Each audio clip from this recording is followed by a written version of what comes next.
Hi അസ്സലാമു അലൈക്കും. എല്ലാവർക്കും പുതിയ വീഡിയോയിലേക്ക് സ്വാഗതം.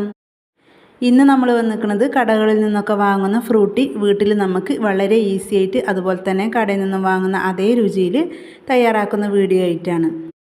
കടകളിൽ നിന്നൊക്കെ ഈ ഫ്രൂട്ടി വാങ്ങുമ്പോൾ അതിലൊക്കെ കെമിക്കലൊക്കെ ഉണ്ടാവും കേടാവാതിരിക്കാനൊക്കെ.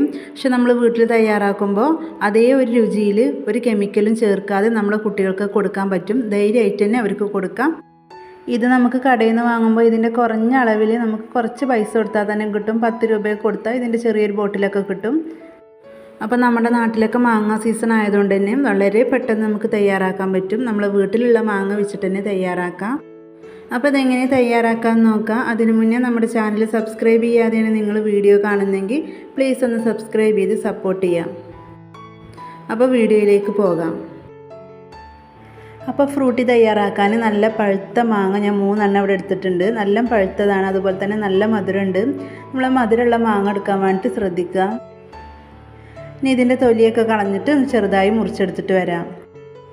അപ്പോൾ അതാ നമ്മളിവിടെ ചെറുതായി മുറിച്ചെടുത്ത് വന്നിട്ടുണ്ട്. ഇനി നമുക്കൊരു മിക്സിയുടെ ജാറിലിട്ടിട്ട് നല്ല പോലെ ഒന്ന് അടിച്ചെടുക്കണം. ഇത് നല്ല കളറുള്ള മാങ്ങയാണ്. നല്ല കളറുള്ള മാങ്ങ എടുക്കാൻ ശ്രദ്ധിക്കുക. അപ്പോഴാണ് നമ്മൾ ഫ്രൂട്ടിയുടെ അതേ കളറ് നമുക്ക് കിട്ടുക. ഇപ്പോൾ ഞാൻ എടുത്തിട്ടുള്ള മാങ്ങ നല്ല നാടൻ മാങ്ങയാണ്, നമ്മുടെ വീട്ടിലുള്ള മാങ്ങ തന്നെയാണ്. ഇനി കടയിൽ നിന്ന് വാങ്ങണ മാങ്ങയാണെങ്കിൽ നല്ല പഴുത്ത മാങ്ങ വാങ്ങാനായിട്ട് ശ്രദ്ധിക്കുക. അപ്പോൾ ആ മാമ്പഴം നല്ലപോലെ അരച്ചെടുത്ത് വന്നിട്ടുണ്ട്. നല്ല ഫൈനായിട്ട് തന്നെ അരച്ചെടുത്തിട്ടുണ്ട്. അപ്പോൾ അരച്ചെടുത്ത ഈ മാമ്പഴം നമുക്കിവിടെ മാറ്റി വെക്കാം. അടുത്തതായി നമുക്ക് ഒരു കട്ടിയുള്ളൊരു പാത്രം സ്റ്റൗവിൽ വെച്ച് നല്ലപോലെ ചൂടായതിന് ശേഷം അതിലേക്ക് ഒരു 1/4 കപ്പ് വെള്ളം ഒഴിച്ചു കൊടുക്കുക. എന്നിട്ട് അതിലേക്ക് 1 കപ്പ് പഞ്ചസാര ചേർത്ത് കൊടുക്കുക. കൂടുതൽ മധുരം ഇഷ്ടമുള്ള ആൾക്കാരാണെങ്കിൽ നിങ്ങൾക്ക് കൂട്ടാം. അതുപോലെ തന്നെ മധുരം എത്ര വേണ്ടേ കുറക്കാം. ഫ്രൂട്ടിക്ക് അത്യാവശ്യം നല്ല മധുരം ഉള്ളതല്ലേ, അപ്പോൾ അതുകൊണ്ട് തന്നെ ഞാനിവിടെ 1 കപ്പ് ചേർത്ത് കൊടുത്തിട്ടുണ്ട്. ഇത് നല്ല മധുരം ഉണ്ടാവും. ഇനി ഇതൊന്ന് നല്ലപോലെ ഒന്ന് തിളപ്പിച്ചിട്ടെടുക്കണം. അപ്പോൾ അത് പഞ്ചസാരയൊക്കെ ഇട്ടിട്ട് വെള്ളം നല്ലപോലെ തിളച്ച് വന്നിട്ടുണ്ട്. അതിലേക്ക് നമുക്ക് നേരത്തെ അരച്ച് വെച്ചിട്ടുള്ള ആ മാമ്പഴം ഇട്ട് കൊടുക്കാം. എന്നിട്ട് നല്ലപോലെ മിക്സാക്കി എടുക്കുക. കട്ടകളൊന്നും ഇല്ലാതെ തന്നെ മിക്സാക്കി എടുക്കുക. ഇനി ഇതിലേക്ക് നമുക്ക് നാരങ്ങ നീര് ഒഴിച്ചു കൊടുക്കണം. ചെറിയൊരു നാരങ്ങയുടെ നീരാണ് ഞാനിവിടെ ഒഴിച്ചു കൊടുത്തിട്ടുള്ളത്. വലിയ നാരങ്ങയാണെങ്കിൽ അതിൻ്റെ പകുതി എടുത്തിട്ട് അതിൻ്റെ നീര് ഒഴിച്ചു കൊടുത്താൽ മതി. ഇങ്ങനെ ഒഴിച്ചു കൊടുത്തിട്ടുണ്ടെങ്കിൽ നല്ലപോലെ കട്ടയൊന്നും കെട്ടാതെ തന്നെ നമുക്ക് കിട്ടും. അപ്പോൾ അത് നല്ലപോലെ തിളച്ച് വന്നിട്ടുണ്ട്. ഇതാ ഈ രീതിയിലായിട്ടുണ്ട്. ഇപ്പോൾ എത്ര മതി. നമുക്കിനി ഫ്ലെയിം ഓഫ് ചെയ്യാം. ഇനി ഇത് നമുക്കൊരു പാത്രത്തിലേക്ക് അരിച്ചെടുക്കാം.